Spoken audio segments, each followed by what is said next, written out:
For years, the US Air Force refused to say its name. No official photos, no public rollout, no clear timeline. And yet, behind closed doors, something was already happening.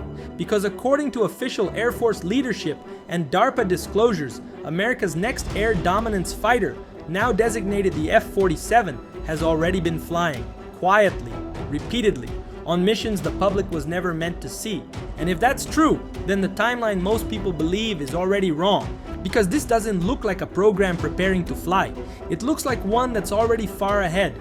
Today we're breaking down what the Air Force actually confirmed, what a secret test mission really means, why this aircraft has been flying for years without a name, and how the F-47 may already be reshaping air warfare before it officially exists. But before, hit the subscriber button.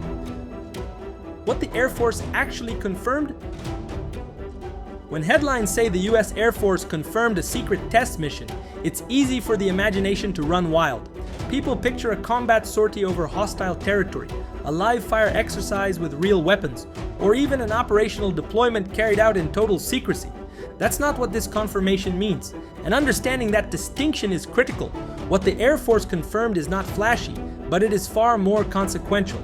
Both the US Air Force and DARPA have openly acknowledged that full-scale NGAD experimental aircraft have been flying since at least 2019, with additional prototypes entering the air by 2022. These were not computer simulations, not wind tunnel mock-ups, not conceptual studies on paper. They were real aircraft, full-size, powered, flying in restricted airspace. According to Air Force Chief of Staff General David Allvin, these aircraft have accumulated hundreds of flight hours, quietly operating away from public view. During those flights, engineers and test pilots were not simply checking basic performance. They were validating the technologies that would eventually define the operational F-47, stealth characteristics, propulsion behavior, sensor integration, thermal management, and networked systems.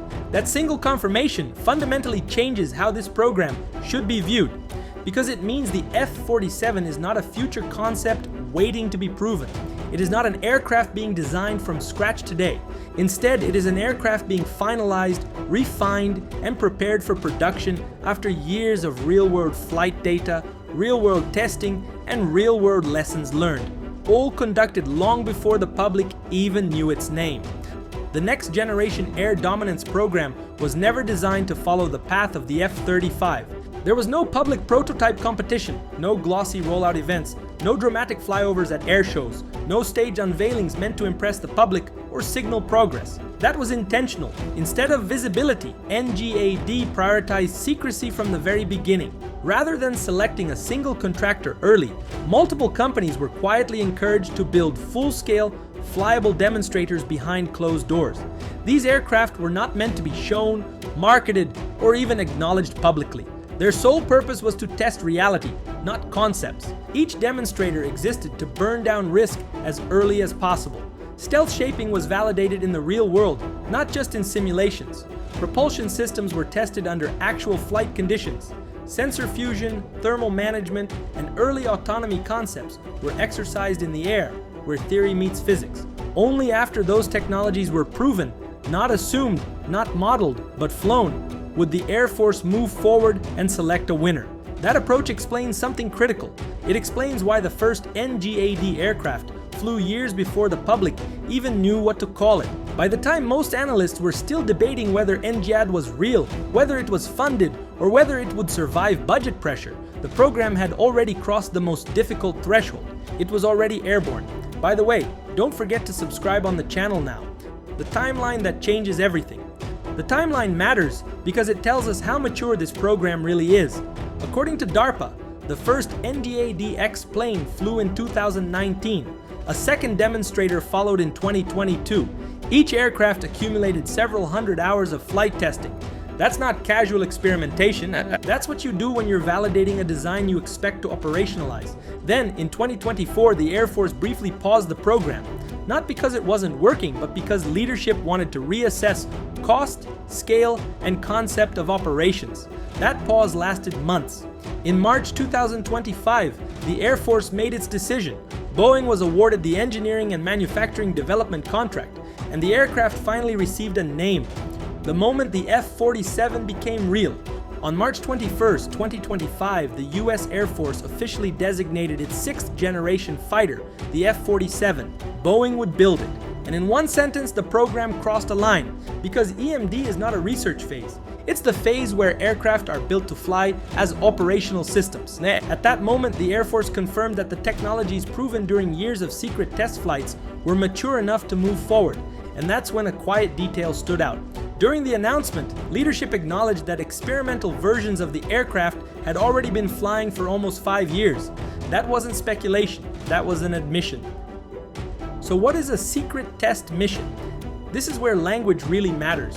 When people hear the word mission, they often assume combat. They imagine weapons, targets, and hostile airspace. That is not what this refers to.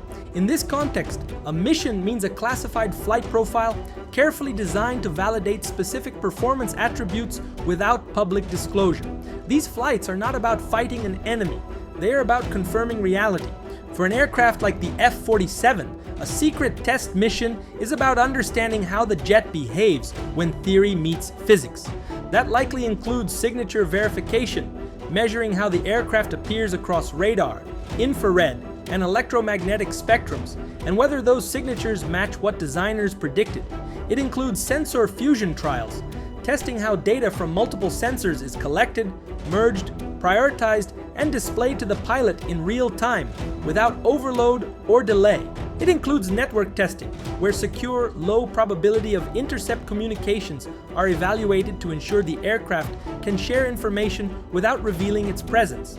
It also includes range and endurance validation, confirming fuel profiles, cruise efficiency, and thermal behavior during long-duration flights, especially under conditions that stress stealth. And finally, it includes autonomy and manned-unmanned coordination, even if partially simulated, to validate how the aircraft interacts with digital systems and future drone wingmen. These flights would almost certainly take place at night, over restricted test ranges, launched from highly controlled facilities like Groom Lake or Edwards Air Force Base. They are conducted quietly, deliberately, and repeatedly. All of it is designed to answer one fundamental question: does this aircraft behave in the real world the way the models predicted? According to the Air Force, the answer so far has been yes. Why we've seen almost nothing? If the F-47 has been flying for years, a simple question naturally follows. Why hasn't anyone seen it? The answer is straightforward and strategic, because secrecy isn't just about protection, it's a weapon. The US Air Force has openly acknowledged that official renderings of the F-47 are intentionally misleading. They are placeholders, visual stand-ins designed to reveal as little as possible about the aircraft's true shape, configuration, or capabilities. This is not deception by accident, it is deception by design, and it follows a long-established pattern. The first public images of the F-117 stealth fighter were heavily doctored, hiding its true geometry until the aircraft was ready to be revealed on America's terms. Early artwork of the B-2 Spirit concealed critical exhaust and thermal features that defined its survivability. Even the recent rollout of the B-21 Raider was carefully staged, showing only specific angles while keeping key details in shadow. The same logic applies to the F-47. Every contour that is hidden, every angle that is blurred, and every detail that is withheld forces adversaries to plan in the dark. And when adversaries are forced to plan against uncertainty, they hedge, they overbuild, they hesitate. That uncertainty changes behavior. And in modern warfare, changing behavior is often more powerful than revealing capability. Stealth ++ explained.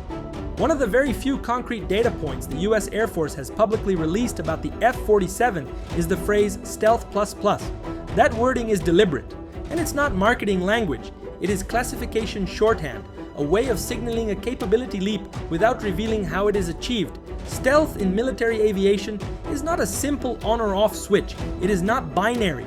It is layered. The F-35 is stealthy, designed to reduce detection across key radar bands while balancing cost and multi-role flexibility. The F-22 goes further, prioritizing air dominance with even lower observability and tighter control of its emissions. But Stealth ++ implies another tier entirely. It suggests a level of observability reduction beyond anything currently operational. Not just a smaller radar cross-section, but reduced detection across multiple sensor domains at the same time. That includes radar, infrared, and thermal signature. electronic emissions from onboard systems, and even visual detectability at altitude under certain conditions. Now, in practical terms, this doesn't just make the aircraft harder to see, it changes the timeline of a fight. It delays when an enemy realizes they are being tracked, it compresses their reaction window, and it shifts the moment of awareness to a point where defensive options are already limited. And often, by the time an adversary understands a fight has begun, the engagement is already decided. Another confirmed metric matters even more than speed or stealth alone.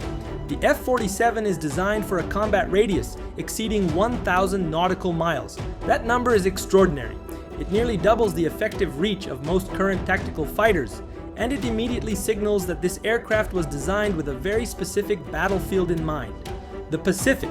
In a theater where distances are not measured in hundreds, but in thousands of miles, range is not a convenience, it is survival. Range determines where an aircraft can be based without becoming vulnerable. It dictates how often it must rely on aerial refueling, and it defines how far into contested airspace it can operate before support becomes a liability.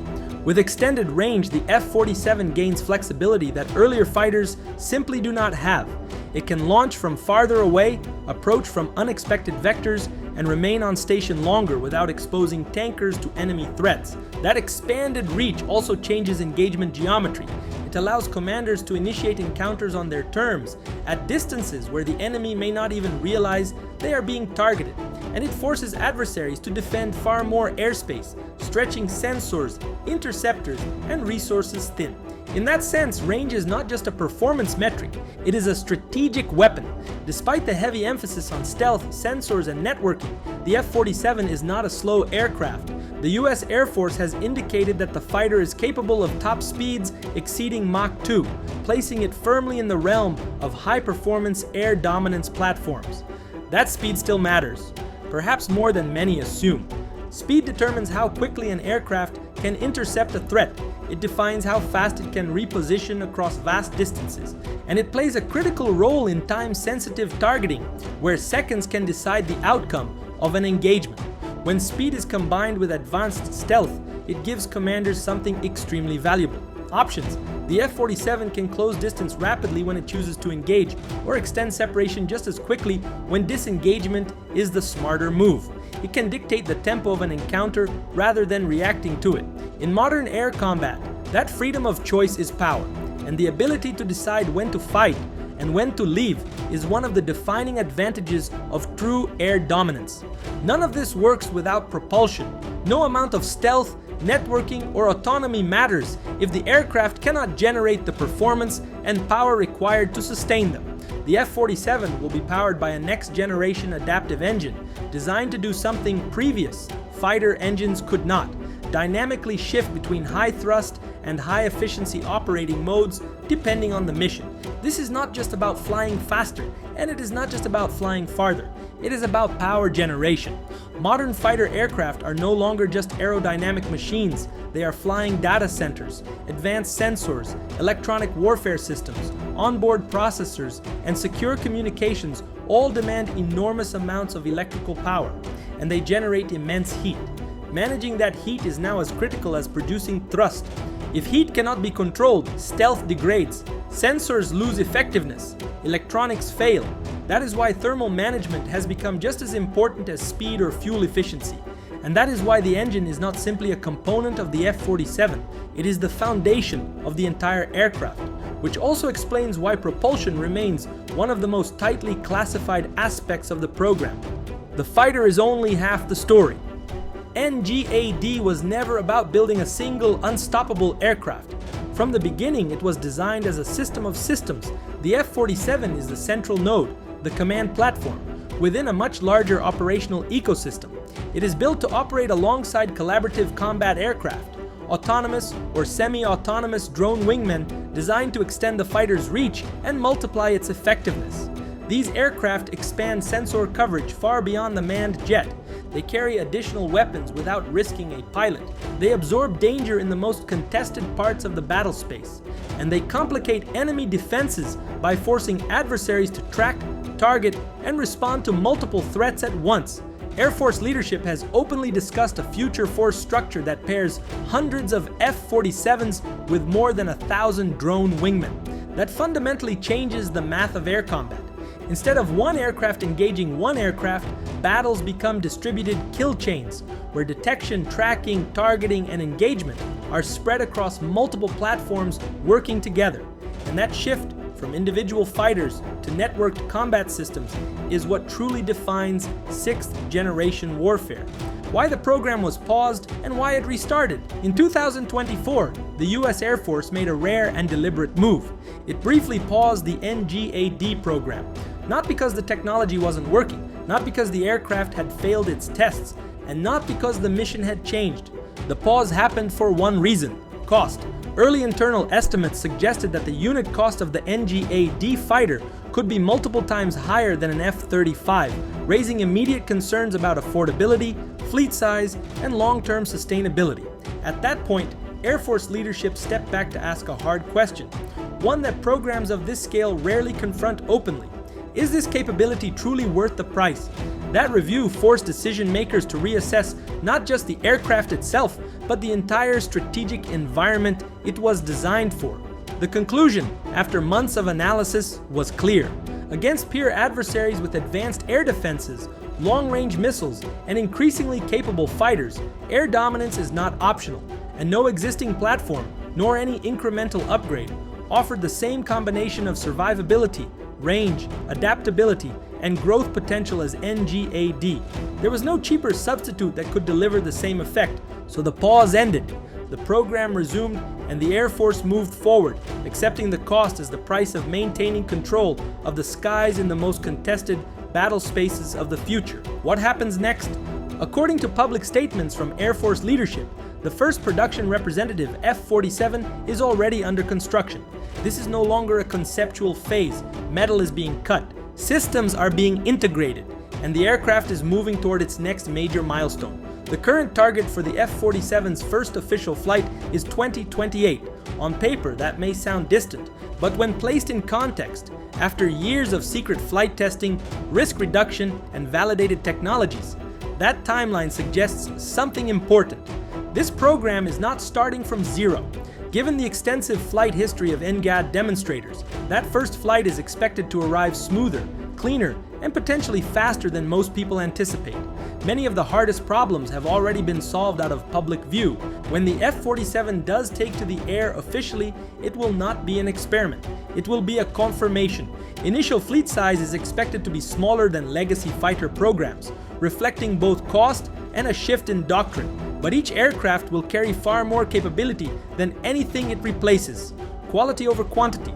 A compact force of highly survivable, deeply networked fighters, backed by autonomous systems that never fatigue, never hesitate, and never need to come home. That is the force the Air Force is building next. The real question isn't whether the F-47 exists. It does. The question is what it does to global planning. If adversaries believe the United States has a generational lead, deterrence strengthens. If they believe the gap is closing, escalation accelerates. By keeping details ambiguous, the Air Force preserves flexibility. And in modern warfare, flexibility is power. What we know and what we don't. We know the F-47 exists. We know it has been flying in experimental form for years. We know it prioritizes stealth, range, speed, and integration. We know it is designed to fight as part of a system, not alone. What we don't know is what it truly looks like, how it fights at the edge of detection, or what else is already flying alongside it. And that may be the point, because by the time we see it clearly, it won't be experimental anymore.